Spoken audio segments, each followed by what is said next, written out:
Hi, I'm Meryl Horn, filling in for Wendy Zuckerman. You're listening to Science Versus. This is the show that pits facts against frying our brains with AI.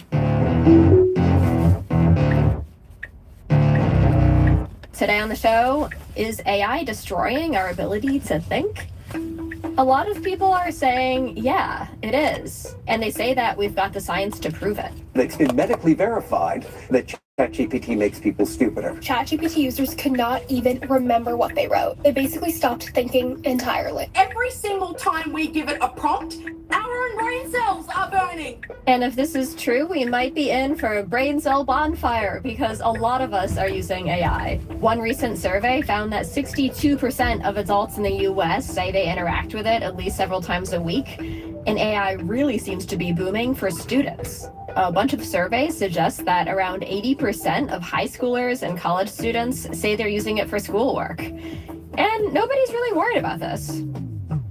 Obviously, I'm kidding. People are panicking. We have no idea how our students will ever learn anything or whether universities have any future. One professor graded papers and discovered every single one was AI generated. The whole system is cooked. Cheating is the new major. Game over. It's just f***ing game over. But there is a flip side here, because some people say that AI is going to be good for us, that it can help us save time by breezing through busy work, get information for us, and accelerate scientific progress. It can do away with a lot of the really annoying, sort of tedious tasks. It's helped me boost my productivity by like 300%. AI is driving a transformation across all fields of science. Buckle up, tech enthusiasts. The future with AI is bright, and it's happening now.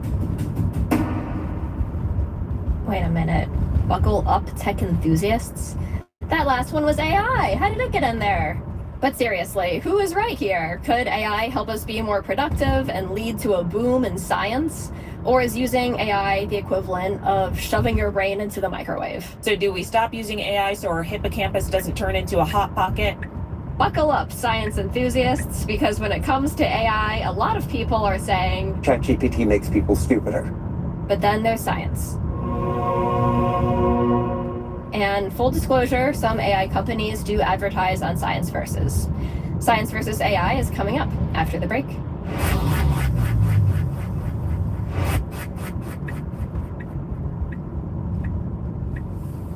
At FanDuel Casino, you get even more ways to play. Dive into new and exciting games and all of your favorite casino classics, like slots, table games, and arcade games. Get more on FanDuel Casino. Download the app today. Please play responsibly. 18 plus and physically located in Ontario. If you have questions or concern about your gambling or the gambling of someone close to you, please contact Connects Ontario at 1-866-531-2600 to speak to an advisor free of charge.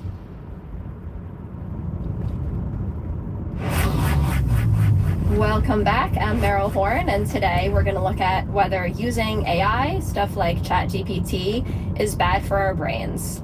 I have senior producer Rose Rimler here. Hi, Rose. Hi, Meryl. So you recently mentioned to me that you have been using Chat GPT more and more these days. I guess that's true. Am I under oath? I'm curious, do you feel like it's changing how your brain is working? I do sometimes catch myself about to ask Chat GPT something that I could do, and I'm just too lazy. Do you want to see what you've used Chat GPT for recently? I asked how many Roma tomatoes to equal 500 milliliters of pureed tomato. How to clean my velvet armchair I spilled milk on. I asked it to tell me if a couple of bottles of wine I had on Thanksgiving were dry or sweet, I think. Dry or juicy. Would you say it's your go-to now for just looking up info online? Yeah, it is kind of becoming my go-to. It is. For me also, and I've been curious about what kind of problems this might lead to. So let's just address one thing first. We do need to acknowledge that one big problem with this sort of AI is that it can get stuff wrong. I actually did try to find some numbers on this, how often is it wrong? And when ChatGPT first came out, it looked pretty bad. A lot of the research was finding that it was only right roughly half the time. I remember that from the early Chat GPT exploratory stuff. Yeah, it made up a lot of stuff. And now there are a couple of reviews which compare like Chat GPT 3.5 to Chat GPT 4, and they do find that it's gotten better. But it's still not 100% accurate. So bottom line, it's like, it's just hard to tell whether it's telling you BS or not. Yeah, that's true. And so, yeah, I do feel like that's one way it could be making us stupid, is just by like feeding us incorrect information. Yes, just like the government. Yeah. But now on top of that, there's this other fear that it's like bad for our brains to be using stuff like ChatGPT or other LLMs, large language models. Like, if we let these things do a bunch of the thinking for us, then we'll lose our ability to think on our own or even be creative. So let's dive into all of that. Okay. And I want to start with this one study. It was done by Shiri Melumad. She's an associate professor of marketing at the University of Pennsylvania. And Sherry looks at how tech is changing us. When did you first get the idea to start looking into AI? Yeah, I mean, as a person who studies technology, it was difficult not to study AI, right? It's pretty prevalent at this point. So yeah, Sherry just published a huge study on AI. Altogether, it looked at more than 10,000 adults. And the goal was to see what happens when we use LLMs like Chat GPT to try to learn something new. Like, how does it compare to an old school Google search? So here's what she did. First, she got some people to do a fun little research assignment. I told them to imagine that a friend came to them asking for advice on a topic. So for example, how to plant a vegetable garden. Other times they had to research something else, like how to lead a healthier lifestyle. And so they did some research on this thing, and half of them had to use Chat GPT for this, where the other half had to do a normal Google search, like no AI summaries, just links. Okay. And their next job was to write up a little blurb based on the stuff that they had just read, as if they're writing up advice for that imaginary friend who needs their help. And this is what Sherry was really interested in, because she wanted to see if the advice was any different when people used Google versus ChatGPT. Okay. And it was. So when they used ChatGPT, the advice they came up with was sparser. It was more generic, and it referred to fewer facts after participants learned from an LLM versus web search. That's interesting. Yeah, so let me play you some examples so you can hear for yourself, like what it sounds like when Sherry says the advice was more generic and referred to fewer facts. Okay. So this first one was written by someone who used ChatGPT to research how to lead a healthier lifestyle. Basically, you want to eat better foods and limit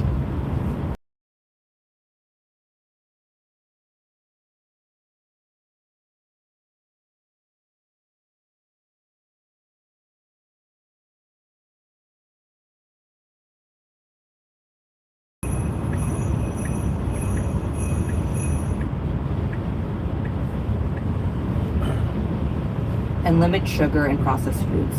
Get at least 30 minutes of exercise a day. Stay hydrated, and also check with your doctor as well. What do you think? Wow, it's like a lyric poem.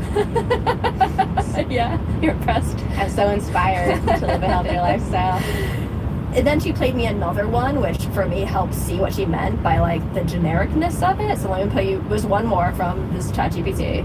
Having a balanced diet, exercising regularly, staying hydrated by drinking water, getting enough sleep, and avoiding stress are ways to live a healthier lifestyle. To get more details, ask ChatGPT. Yeah. And this wasn't just copy and pasted. This was a human. Remember, they did the research and then they actually wrote, just ask ChatGPT. Yeah. So yeah, now let me play you an example from someone who used the old school Google search for their research. So there's no AI summary. There's just a bunch of links to click on, and they could look at as many websites as they wanted. And again, the prompt is how to lead a healthier lifestyle. So here's Shiri with one of the responses. Start with focusing on the outer, then inner of your body. It's recommended to be active a minimum of 30 minutes most days of the week by engaging in healthy movements such as walking, riding a bike, yoga, sports, or even dancing. From there, the inner workings. Make sure to stay hydrated with at least 8 glasses of water a day, avoiding sugary drinks, and focusing on consuming a well-balanced diet.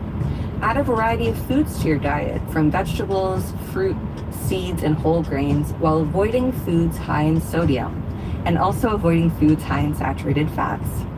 Make sure to get plenty of sleep each night, at least 8 hours or so. Always wear sunscreen before sun exposure to limit the chance of skin cancer. That's more engaging for sure. Yeah. It's basically the same advice, but it does sound like a human wrote it. Yeah. Even though I know humans wrote the other examples too, and it doesn't sound like they did. Exactly. Yeah. It sounds more human, even though like it had information that is wrong in it. Like the 8 glasses of water a day thing isn't actually a real, like, that's not based on science. If you remember our hydration episode, like there's nothing magical about having 8 glasses of water a day. Yeah, that's true. But even with that, it's just like more charming, like even with the flaws. Mm-hmm. And when I took a look at the other examples that Shiri sent me, a lot of them were like that. Here's Shiri.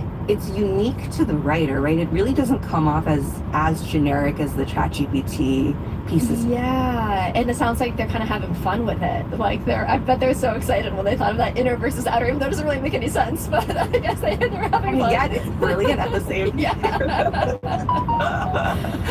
Yeah, it does read at least like the writers sort of put more of themselves into the advice.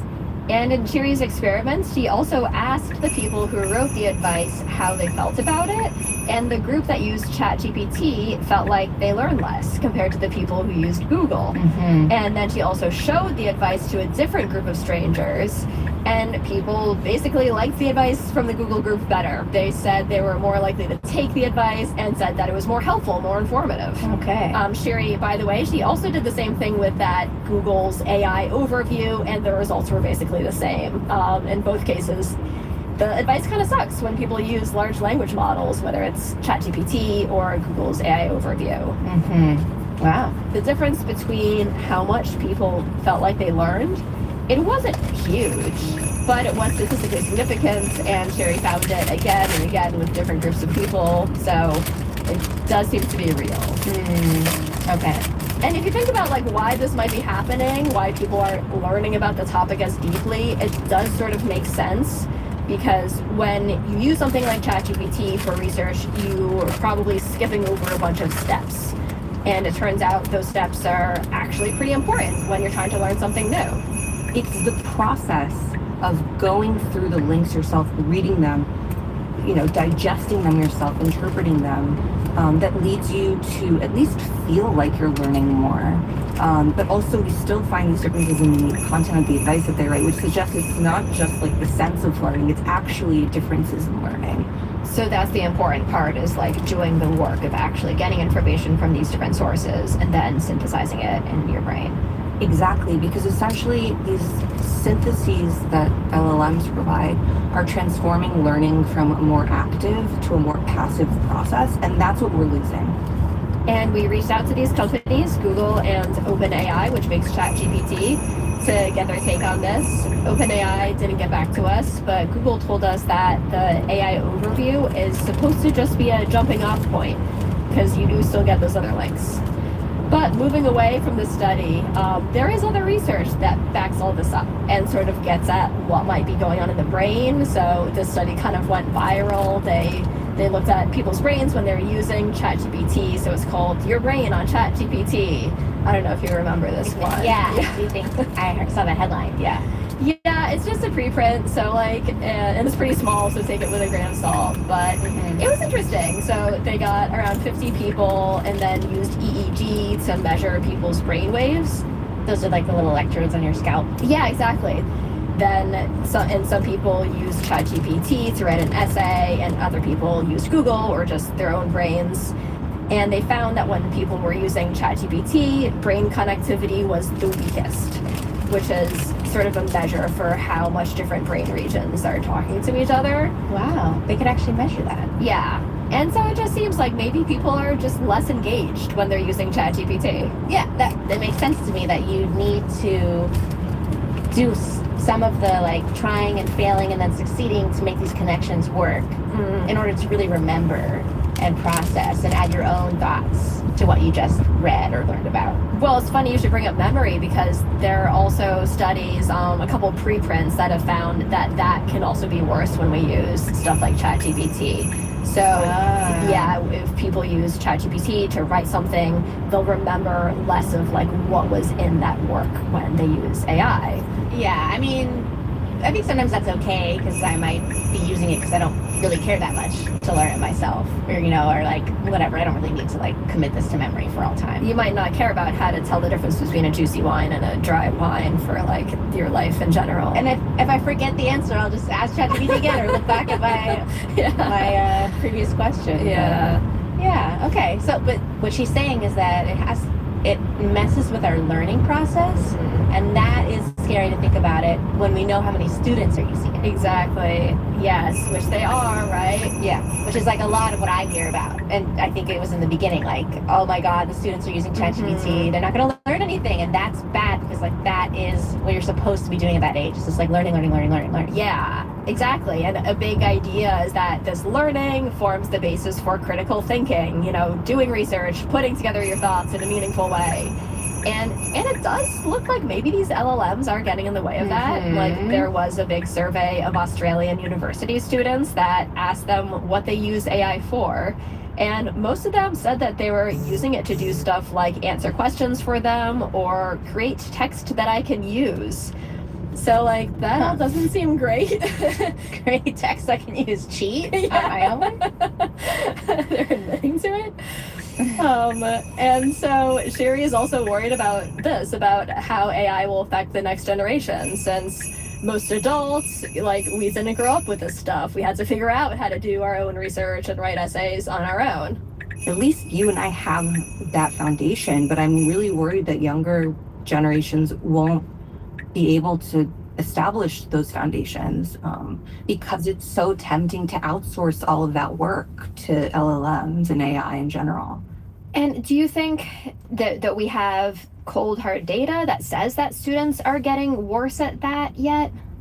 It's hard because you need longitudinal data and these things were only introduced fairly recently, but I do think that we currently already have data that is at least pointing directionally at what the effects are going to be. I mean, people were cheating back in my day too. Yeah. But now they can do it even better. Yeah. And just one more science tidbit, if you want to get a little bit more freaked out about all of this, Rose. Yeah, let's just face it. Finish it off. So there's this fear that AI will lead to something called de-skilling, make us forget how to do things that we once knew how to do. Ooh, the thought I had when you said de-skilling was, there's a term for when if your skin ever gets peeled back off something, it's called degloving of your hand. Sorry, I'm so sorry. Okay. This is the equivalent for your brain, because the idea is that, like, yeah, we'll just lose these abilities thanks to AI. And I did find a study that looked into this. So it was on a group of doctors doing colonoscopies, and they started using AI to like find little spots on the inside of the colon that could become cancer. But then for the study, the researchers had them stop using the AI. And it turned out that the doctors were then worse at finding the little spots on their own compared to before they ever started using the AI. Uh-oh. Yeah, right? Not great. Right, like what if they can't access it? Or if something goes wrong with the AI, and worst case, doctors might start missing these little spots, and those can eventually turn into cancer. Which that would be the worst case scenario. Yeah. Mm-hmm. Interesting. I mean, it does all make sense because it's like you get better at what you focus on, and you forget what you don't focus on, and that's supposed to happen because your brain can't retain everything. Sufficient. Yeah, otherwise you'd have these like gigantic, these gigantic heads. You have to have expandable skulls. So of course that would happen. Yeah, and now I do though think when I'm doing something with AI, I'm like, do I care about losing this skill? Because sometimes I don't really mind, but other times I do. So it's helpful to think about that. Yeah, I guess it's like if it's something I really want to improve or get better at or retain, don't outsource so much of it to AI. Yeah. So that's sort of the science that I found that supports some of the fears around what AI is doing to us. But next, let's look at the counter argument here. Okay. The claim that we have lots of gain from using AI, that it can kind of take care of the easy stuff so our brains can do the hard stuff and ultimately use AI to do more and better stuff than we ever could have done without it. So that's after the break. All right.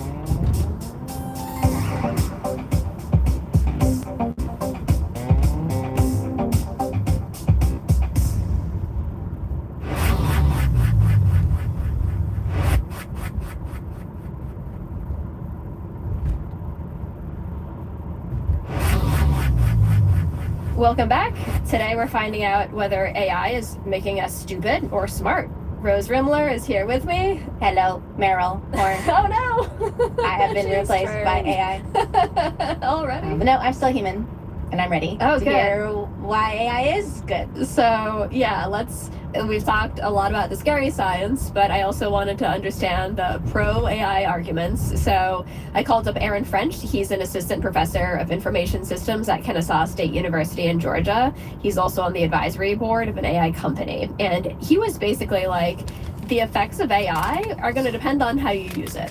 For some people, it's absolutely going to make them, I guess, well, I don't want to say dumber, but they're not going to learn or improve because of that.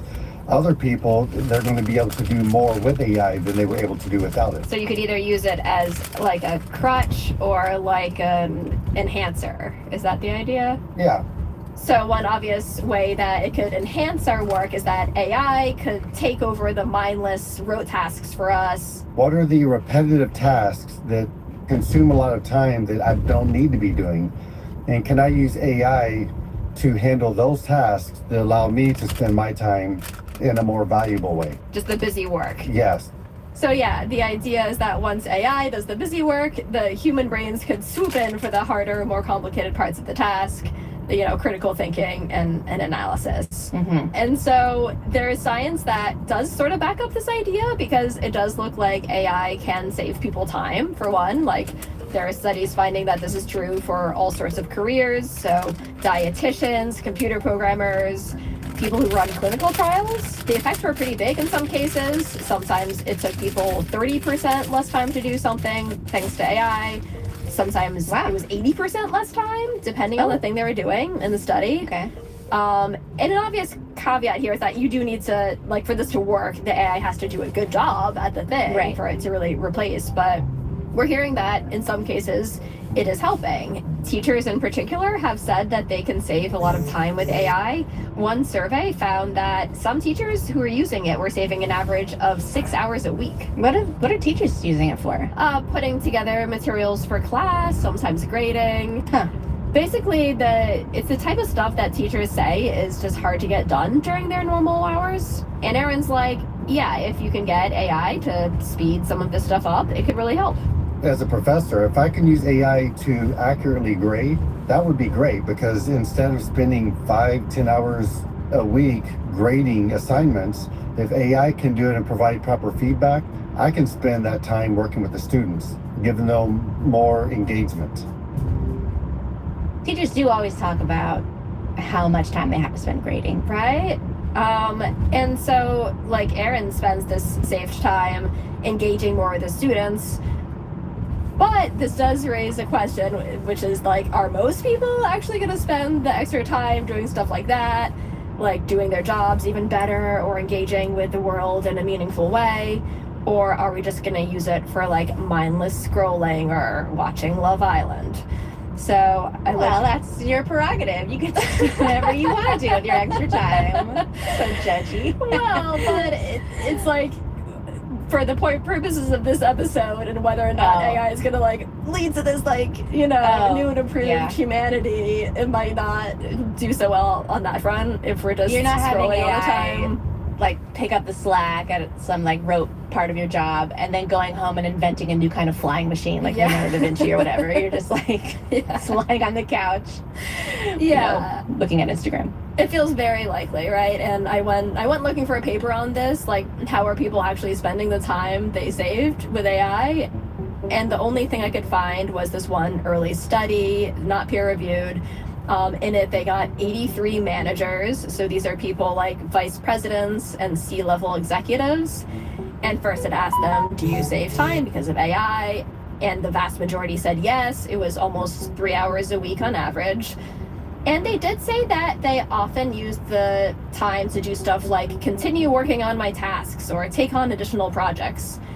But a lot of the time was also wasted. And they admitted that? Yeah. So within this group of managers, 36% of them said they wasted at least half of the time that they saved. Okay, wow. And they asked a random group of adults about this too and got results, which feels pretty on point. Yeah. As long as our bosses don't find out that we have all this extra time, we can just use it for watch Love Island. So let's just keep it quiet. Just stop filling out these surveys, people. What are you doing? But there is one other thing, a different way that AI might actually make us smarter. The idea open up new doors and let us do things that we would have never been able to do without it. And the scientists who think that this is possible often bring up an analogy, the calculator, which does have some interesting parallels to AI, because on the one hand, you can imagine that maybe people will get worse at math because it's doing the work for you, but on the other hand, maybe we'll be able to do more things like harder math because of it. And when calculators were first introduced to classrooms back in the 70s, it generated a similar controversy that AI is now. Like, people say tests. Some math teachers were worried that young kids would get hooked on calculators to do basic math problems. To write boobless. What? Yeah. Over and over and over again. I forgot about that. And they even had a name for these students who were calculator dependent, calcuholics. Oh my God. Yeah. So the specific fear was calcuholics would be so dependent on their calculators they could no longer add and subtract and divide with paper and pencil or in their heads. Exactly. Yeah, that we would lose those skills because you just type everything in and we would never learn anything. So that's cool because we've actually had plenty of time to test if that has happened. Yeah, so we have science on this, and so I looked to see, like, okay, what did happen? Yeah. And it seems like the answer is everything was basically fine. Like, there's a meta-analysis of over 50 studies on this. Whoa. Yeah, which looked at what happened when kids started using calculators in the classroom, and it found that, first of all, kids' basic math skills didn't really get worse. Like, if they got to use the calculators for learning, but then they took them away for a test, they didn't do any worse on that like pen and paper test. And if they got to use the calculators for both learning and testing, they showed improvements. So their problem solving got better. The analyzing things and understanding. Some studies found that kids' attitudes towards math was better when they got to use the calculator, maybe because they got to write boobless. Or because, these were kids who have some interest in mathematical stuff, but not arithmetic, which is just like 2 + 2, and that's the tedious part. And so they could outsource that part and dig into like imaginary numbers and trigonometry and stuff that gets more interesting. Yeah, exactly. And so overall, the review said that the science supports using calculators in elementary and high schools because our basic math skills didn't seem to get worse, and now we can do harder math since we can use it as a tool. Is there anything we can say though about AI specifically in the classroom? Because it's pretty new and it's different, from a calculator.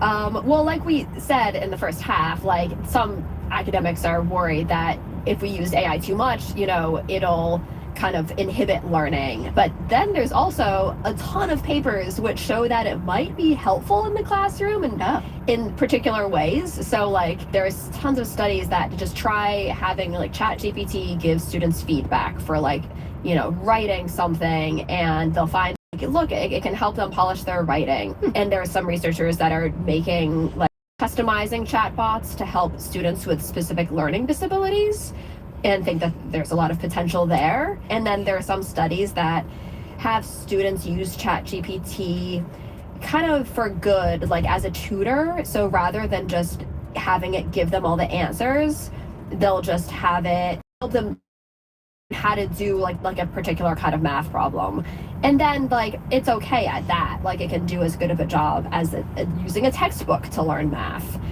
So like there is potential here, and Google told us that they're working on tools like this too. I mean, sure, but also all those examples are the stuff that teachers are supposed to do. You know, like human teachers. That's kind of the point. So I guess theoretically, but often they're spread so thin, you know, I think the idea is that this can help them address all their students' needs when like they're often just don't have enough time to do that. Yeah, fair enough. So yeah, maybe I think the dream is that this will be like a helpful tool in the toolbox. Yeah. And maybe, you know, yeah, we're just spitting out here over nothing. Mm-hmm. And then there are people at like the top levels of academia who are using it to solve all sorts of problems. So not just talking about LLMs, but AI more broadly, like machine learning. So for example, in biochemistry, AI is really good at predicting protein shapes based on like amino acid sequences. In physics, it's been used to help find black holes and analyze data from particle collision experiments in real time. And according to a group of 1,600 scientists, more than half of them said that AI tools will become very important or essential for their fields over the next decade. It makes sense to me that there are going to be use cases where you're not going to have a physicist piece through 200 million images of the far reaches of the universe looking for black holes. They're just like, that's not even humanly possible. And it's certainly not possible in the span of like getting a PhD or something. So it makes sense to have the computer do it. And there's lots of things we outsource to computers or machines that we just generally feel is a net good. So yeah, I'm convinced that there is a role for AI to be positive and personal development and like human development. Yeah, I agree.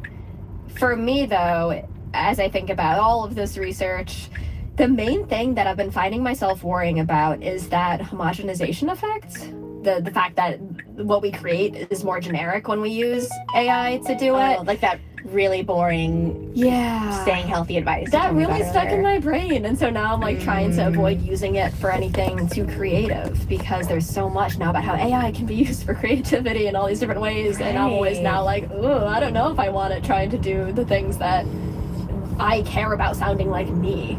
But I still use it just for like looking up stuff that I don't really care about that much. Like in all of the academics that I talked to for this episode, including the ones that found negative effects from it, still use AI. Like Shiri, our scientist from the beginning, she's like, you know, if you just want to look up something quickly and you don't really care about getting a super deep understanding of it, use an LLM. Yeah. Right? It'll make your life a lot easier. But to the extent that you actually care about learning more deeply about something, you should really try to avoid starting off your research with an LLM, because it's too tempting to stop with the syntheses that you're provided. I even see it in myself. I've studied this stuff, and when I start with Chat GPT to learn about something, I find it really hard to motivate to keep learning.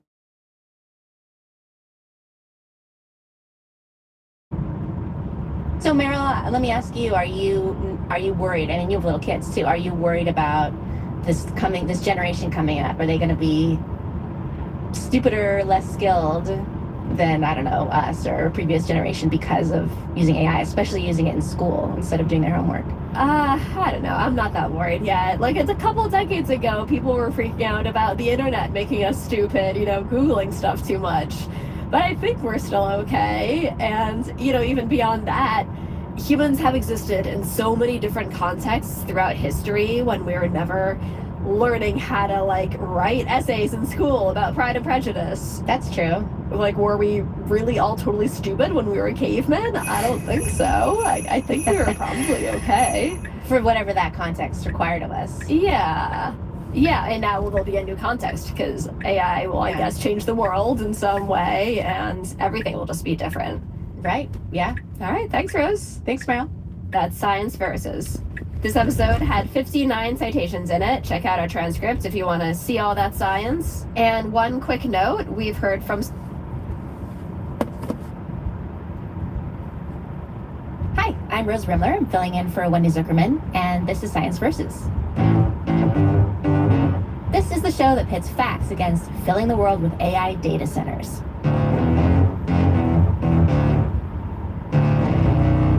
Today on the show, AI and the environment. Lately, we've been hearing a lot about how power-hungry AI is. AI uses a ton of electricity. Straining the nation's aging power grid and creating more planet-warming emissions. And how thirsty it is. The amount of water that AI uses is astonishing. Asking Chat GPT to write one email is the equivalent of pouring out an entire water bottle. One bottle of water. Let that sink in. Let that sink in. And the major culprit here is the data centers. Warehouses full of computer servers that AI needs to function.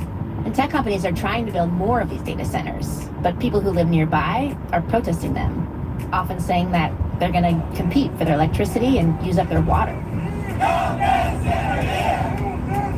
We do not want a data center built in St. Charles City.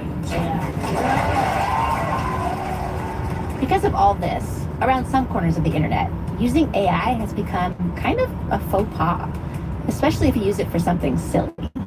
You are actively contributing to global warming and climate change, all because you want to Photoshop Chris Brown into your picture. So next time you use AI to generate an image for a meme, think about the impact on the environment first.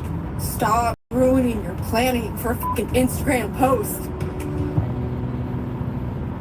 But on the flip side, you've got people pushing back against this idea. They say that these reports are skewed or misleading, and that the impact of AI on the environment isn't nearly as bad as a bunch of other stuff we're already doing, like eating meat or taking international flights. In fact, recently, some of the big AI companies have said that their products only use a tiny bit of power and a few drops of water for each prompt. So what's really going on here? Is AI actually ruining the planet, or have the bots been framed? Because when it comes to AI and the environment, there's a lot of stop ruining your planet for a fucking Instagram post. But then there's science. And that's coming up after the... And full disclosure, some AI companies do advertise on Science Versus.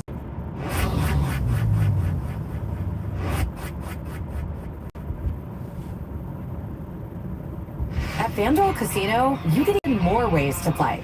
Dive into new and exciting games and all of your favorite casino classics, like slots, table games, and arcade games.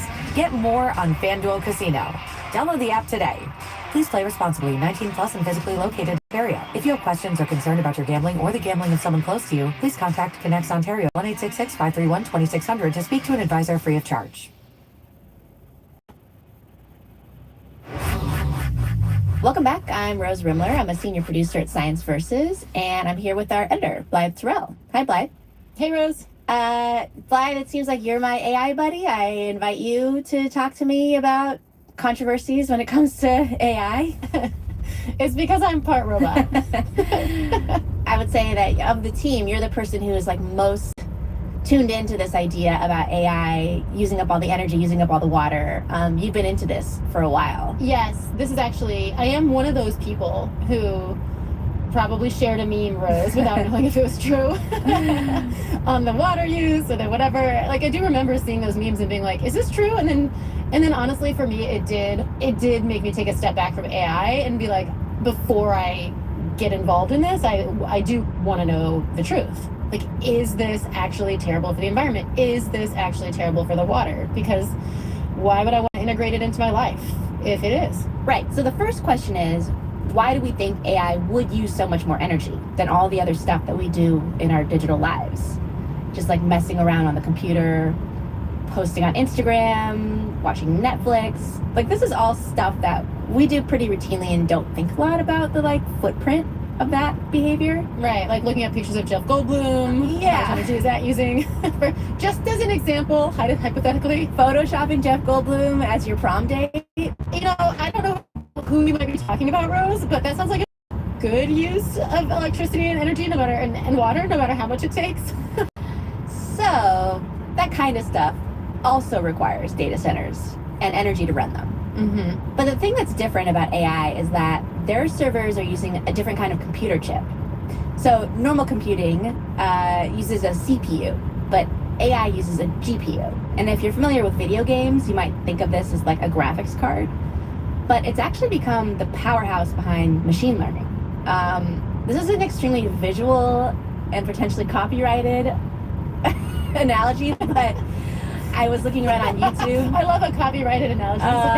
The Mythbusters guys, they did a demonstration of a CPU versus a GPU, and in their demonstration, they used paintball guns. Okay. The CPU was like programming one paintball gun to draw a happy face with like one paintball pellet at a time, like firing at a piece of paper on a wall. Okay. That's a CPU. A GPU was like 200 paintball guns all bound together. Making like a mega gun? Paintball gun, and like one switch is hit and they all fire at once, and the image that they create is the Mona Lisa. Oh, man, those guys good. Mythbusters. So the point is that while CPUs are doing one task after another, the GPUs are good at doing a bunch of tasks at once, and that requires a lot more energy. Okay. How much energy? Are you ready for that? Yeah, be ready. And I got a bit of an assist here. I talked to some journalists who have covered this stuff for years. My name is James O'Donnell. I'm a senior reporter for AI at MIT Technology Review. I'm Casey Crown. I'm a senior climate reporter at MIT Technology Review.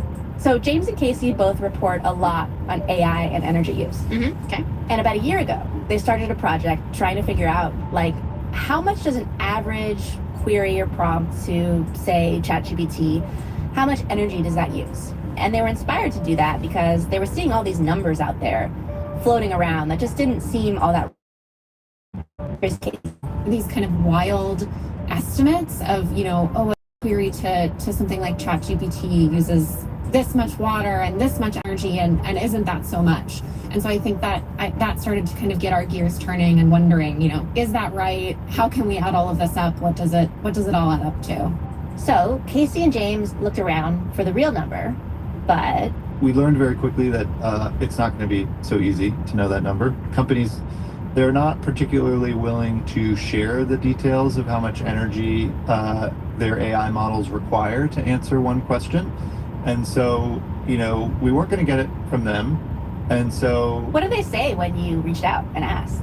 They said, in so many words, no. So James and Casey went a different route. There are AI models that are not proprietary. Anybody can use them. You can download them, host them on their own computer as long as they have the power to do that.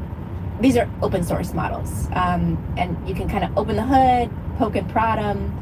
And so James and Casey teamed up with experts, including academics at the University of Michigan, to measure it themselves. So they ran a bunch of different prompts through an open source large language model called Llama. Okay. And then they were able to actually measure how much energy those requests required. And so they got some answers. Are you curious? Yes, I would love to know. Give me the answers. Well, there's a range here. I was really struck throughout this project of, I think we went in and I was looking for kind of one definitive answer. What is the energy burden? And I think that one of my biggest takeaways is just how much it depends. It depends on the model. It depends what you're asking. There's just this really big range. That was one of my biggest takeaways. So, okay. Basically when people like us say, I asked AI, we kind of act like AI is this one thing, and it's totally not. There are all these different models, and these models come in different sizes. So a model is like a Chat GPT or a Gemini or a Claude or whatever. Yeah, and they're within Chat GPT, Gemini, Claude, there are multiple models. Within Llama, there are multiple. And some are bigger, some are smaller. If you imagine that this AI model, like imagine it's the